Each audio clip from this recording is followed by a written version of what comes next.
ఈరోజు నందమూరి తారక రామారావు గారి 29వ వర్ధంతి. మరణం లేని జననం వారిది అని చెప్పి నేను గట్టిగా విశ్వసిస్తున్నటువంటి మాట. ఎందుకంటే ఏ రంగంలో వారు కాలు పెట్టినా కూడా ప్రపంచం సృష్టించడం మాత్రమే కాకుండా ఆ రంగం మీద చెరగని ముద్ర వేసినటువంటి మహనీయులు నందమూరి తారక రామారావు గారు.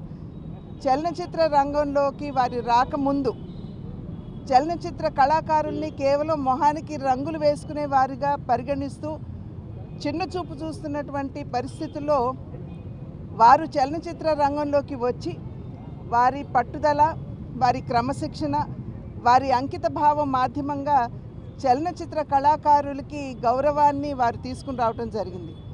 అది మాత్రమే కాకుండా ఇప్పటికీ సైతం, ఈ రోజుకి సైతం, ఈ క్షణానికి సైతం రాముడన్నా కృష్ణుడన్నా, రావణాసుడన్నా దుర్యోధనుడన్నా ముందుగా గుర్తుకు వచ్చేది, మన కళ్ళ ముందు కట్టినట్టు కనపడేది వారి రూపమే.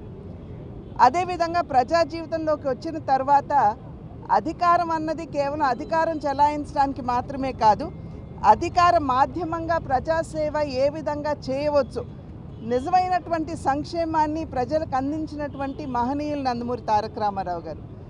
మాండలిక వ్యవస్థను తీసుకుని వచ్చి పరిపాలనని ప్రజలకి చేరువ చేయడం మాత్రమే కాకుండా ఆకలితో ఉన్నటువంటి వారికి ₹2 కిలో బియ్యాన్నే ప్రవేశపెట్టి వారి ఆకలిని తీర్చడం, అదేవిధంగా రాయలసీమ లాంటి ప్రాంతాల్లో దాహార్తితో అలమటిస్తున్నటువంటి వ్యక్తులకి తెలుగు గంగ వంటి ప్రాజెక్టుని చేపట్టి వారి దాహార్తిని తీర్చడం, పేదలకి జనతా వస్త్ర పథకం మరియు పక్కా గృహ నిర్మాణ మాధ్యమంగా వారికి సేవ చేయటం, మరి మన జనాభాలో సగభాగంగా ఉన్నటువంటి మహిళలకి వారికి ఆస్తిలో సమాన హక్కుతో పాటు వారిని విద్యాధికుల్ని చేయాలి అనేటువంటి భావనతోటి మొట్టమొదటి మహిళా విశ్వవిద్యాలయాన్ని స్థాపించడం మాత్రమే కాకుండా స్థానిక సంస్థల్లో వారికి రిజర్వేషన్ని కల్పించి నిజమైనటువంటి మహిళా సాధికారతని వారికి అందించినటువంటి మహనీయులు నందమూరి తారక రామారావు గారు. కనుకనే వారు అంటే ఈ రకంగా చూసుకున్నట్లయితే అనేక సంస్కరణలు వారు చేయటం కూడా జరిగింది.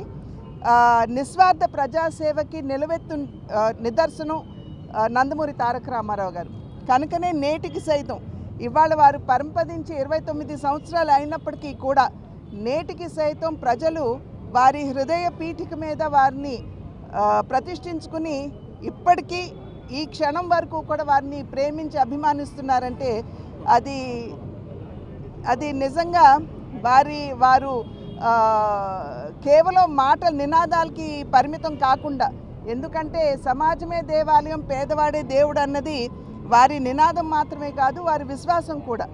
అందులోనూ ఆంధ్రుల ఆత్మగౌరవాన్ని ఒక ప్రత్యేకమైనటువంటి గుర్తింపు, అంటే ఆంధ్రులకి ఒక ప్రత్యేకమైనటువంటి చరిత్ర ఉన్నది అనేటువంటి విషయాన్ని కూడా విశ్వ వేదిక మీద చాటినటువంటి సందర్భంలోనే నేటికి సైతం తెలుగువారు వారిని దేవుడిగా కొలుస్తున్నారు అని చెప్పి భావిస్తూ జన్మ జన్మలకి వారి బిడ్డగా పుట్టాలనేటువంటి వరాన్ని ఆ భగవంతుడు నాకు అందివ్వాలని చెప్పి ప్రార్థిస్తున్నాను. జోహార్ అన్న ఎన్టీఆర్, జోహార్, జోహార్ అన్న ఎన్టీఆర్, జోహార్, జోహార్ అన్న ఎన్టీఆర్, జోహార్.